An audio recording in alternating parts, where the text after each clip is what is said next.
Kapag galing sa hirap, mas matapang sa buhay.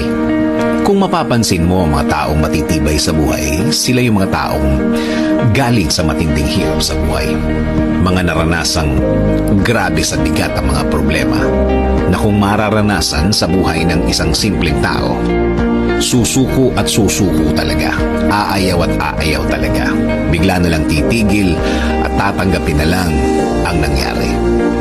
Pero ang mga taong nag-decide na dumiretso lang sa buhay, sila yung matitibay na.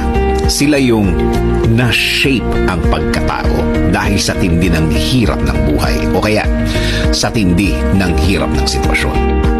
Talagang ang mga darating sa buhay nila sa future ay parang wala na lang. Tama, manggaling na sila sa pinakamahirap, pinakamatindi. Oo naman, nasa kanila ang desisyon kung ayaw na nila. Pero, ano ang pakinabang kung ayaw na sila? Sa bandang huli, sila ang talo. Sabi nga nila, bahala na si Lord. Malalakas ang faith ng mga taong ito. Pinanggalingan na nila yan. Kaya alam na nila na hindi naman talaga magtatagal ang sitwasyon nila.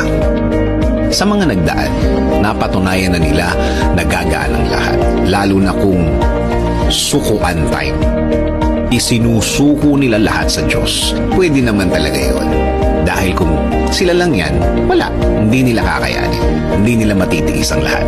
Kaya dapat may laging aasahan. Kailangan may laging kakapitan. Kung malalaman mo ang buong kwento nila, hindi lang iisa ang kwento nila. Marami na. Marami ng pagkakataon na ang pakikipag-usap nila o niya sa Diyos ay napakatindi. Minsan pa nga, naiiyak pa yan. Naluluha. Dahil oo naman, hindi lang siya apektado sa sitwasyon niya. Damay ang mga taong mahal niya. Damay ang mga taong malapit sa kanya.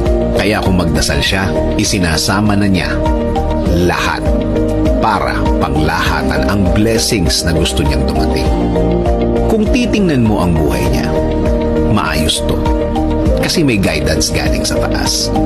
Kapag naman isinuko na niya ang lahat, may direksyon na tayong makukuha sa Diyos. May gagawin na siya. Makikita mo at gagaan na ang lahat. Huwag mawalan ng loob. Huwag mawalan ng pag-asa. Aayos at aayos ang lahat. Basta kumapit. Basta maniwala. Sa mga taong naging cause ng malaking problema mo, akala mo lang yun. Sila ang naging cause. Sa totoo lang, nire-ready ka lang ni Lord sa mas magandang plano niya sa buhay mo. Kailangan mo maranasan ang mga yan para mas umangat ka bilang tao. Bilang anak niya. Sa buhay naman kasi, galing ang tibay at wisdom natin sa mga mahihirap na sitwasyon, sa mga mahihirap na problema. Mas matinding problema, mas matindi ang lesson, mas matindi ang makukuha na magagamit mo pagdating ng araw.